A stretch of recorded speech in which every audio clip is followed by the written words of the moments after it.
안녕하세요. 구루터기 이용순입니다. 이번에 소개해드릴 제주식물은 안덕계곡의 식물들입니다. 안덕계곡은 제주도 남서쪽 안덕면에 있는 계곡이고요.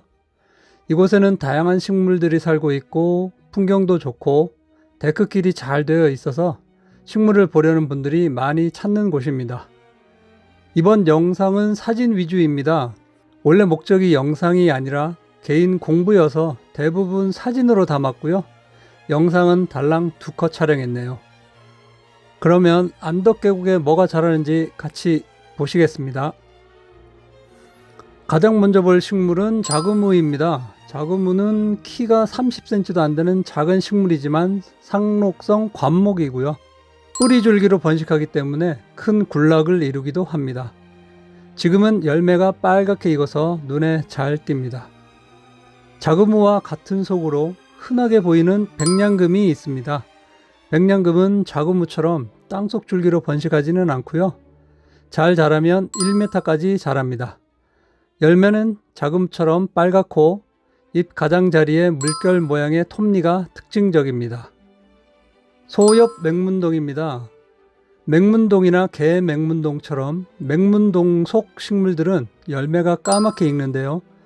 맹문아제비, 소엽 맹문동과 같은 맹문아제비 속 식물들은 파랗게 익습니다. 벽색이라고 표현하기도 하죠. 그래서 더 예쁘고 정감이 가는 것 같습니다. 대극과의 산쪽풀입니다.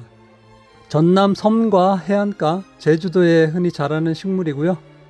높이는 30cm 정도입니다. 뿌리 줄기가 옆으로 뻗기 때문에 자그무처럼 굴락을 이루는 경우가 많습니다. 사진에 보이는 것은 처음에 열매인 줄 알았는데요. 나중에 보니 꽃봉오리였습니다.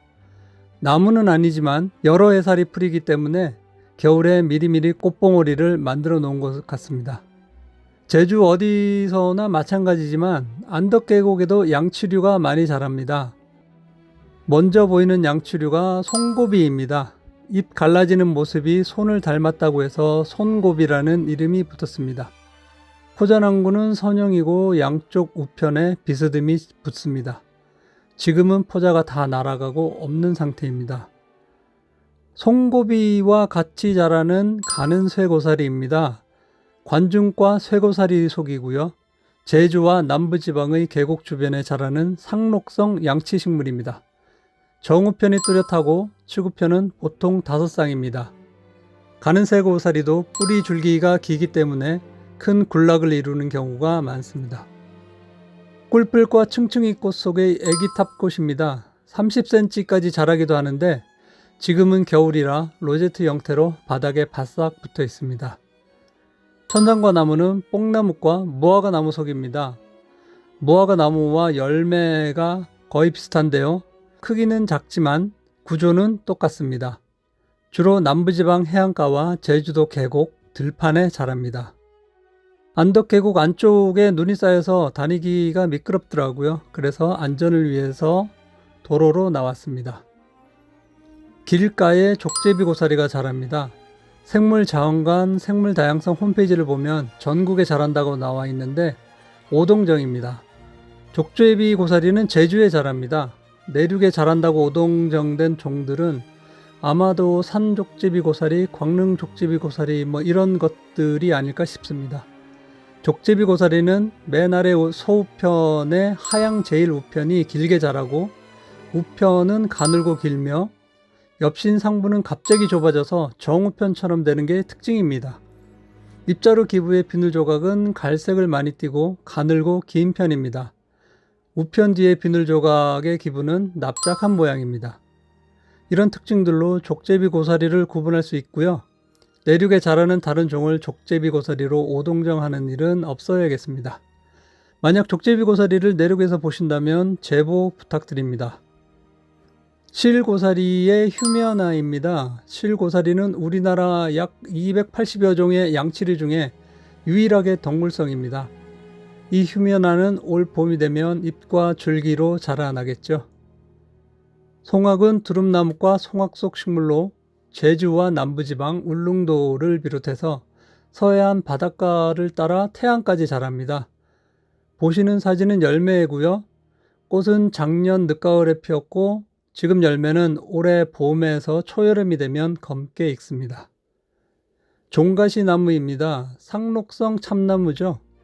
낙엽성 참나무류와 상록성 참나무류를 구분하는 데는 여러 가지 차이가 있겠지만 각두도 차이가 있습니다. 낙엽 참나무는 털같이 생기건 각두에 붙어 있건 간에 인편상인데 상록성 참나무류는 동심한상입니다. 그래서 일본 원산 졸가시 나무는 각두가 인편상이기 때문에 상록성임에도 불구하고 계통적으로 보면 낙엽 참나무 쪽에 더 가깝습니다. 서기는 고란쪽과로 뿌리 줄기가 기면서 잎이 나기 때문에 큰 군락을 이루는 경우가 흔합니다. 잎자루와 잎몸이 길어서 시원시원한 느낌이고요. 잎 뒷면에 중앙맥을 제외한 전체에 갈색 포자나 난군이 달립니다.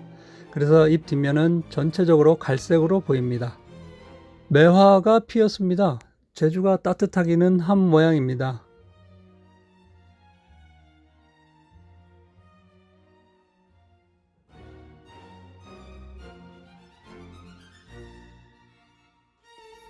낑깡은 쭈글쭈글해졌네요.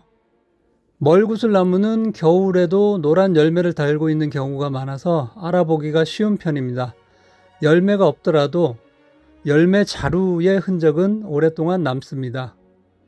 2년지 가지 끝에서 꽃이 피고 열매를 맺기 때문에 열매 자루 위로 가지가 길게 자라 있는 형태가 뚜렷합니다. 이렇게 열매가 달리는 위치로 종을 구분할 수 있는 경우가 많습니다. 예를 들어서 물풀의 나무 열매 흔적은 가지 끝에 남고요. 들매나무는 아래쪽에 남습니다. 북나무 역시 가지 끝에 달리고 개온나무는 아래쪽에 달리는 식입니다. 이렇게 열매 흔적이 어디에 남느냐에 따라서 종을 구분할 수도 있습니다. 푸조나무는 겨울눈의 알인이 갈색이고 긴 타원형이며 겉에 눈털이 있습니다. 울릉도를 비롯한 남해안과 제주도에 자라고 거목으로 자라는 경우가 흔한 나무입니다. 마지막으로 털머위입니다. 털머위는 국화과 털머위 속으로 우리가 나물로 먹는 머위와는 완전히 다른 식물입니다. 털머위는 가을에 노란색 꽃이 피고 잎은 반짝이는 광택이 있습니다. 가을에 꽃이 피고 지금 열매가 익어 있어서 민들레 씨앗 마냥 털에 의지해 멀리 산포됩니다. 털머위는 독성이 있어서 먹지는 못한다고 하는데요. 꽃이 아름답고 잎이 시원시원해서 조경용이나 원예용으로도 많이 사용됩니다. 오늘은 여기까지입니다. 요청이 있어서 음성을 넣어 만들기는 했는데 계속 할지는 고민을 해봐야겠습니다. 시청해 주셔서 감사합니다.